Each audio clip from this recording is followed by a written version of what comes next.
সবাই পড়বেন এবং আমার অনুভূতি ভালো লেগেছে বইগুলো।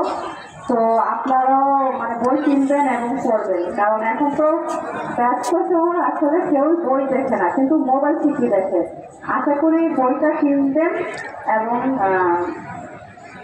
ওনার জন্য দোয়া করবেন যেন আরো যেন আগামীতে যেন বই যেন নিয়ে আসতে পারে। বই থেকে থাকে তাহলে আপনারা সমাজ দিকে দেখবেন। আসলে আমি হসপিটালে জব করি, আমার দিনের বেলায় কিন্তু লেখার কোনো সময় নেই। আমি লেখি কিন্তু রাত 2টার পরে, 1টার পরে, কারণ সারাদিনই আমি কিন্তু ব্যস্ততার মধ্যে থাকি। তারপরে হয়তো লেখা হয়তো আমাদের পেশা বলতে পারেন, নেশা বলতে পারেন, ঠিক আছে? তো আপনারা আমার বইটা পড়বেন, সবার ভালো লাগবে। আর এখানে যারা উপস্থিত আছেন, আমাদের গুণী ব্যক্তি বা আমাদের যারা আছেন, সবার প্রতি আমার শ্রদ্ধা ভালোবাসা থাকবে। আপনারা দোয়া করবেন আমি আগামীতেও যেন আবারও এই মেলাতে আমার নতুন কাব্যগ্রন্থ নিয়ে আমি আসতে পারি।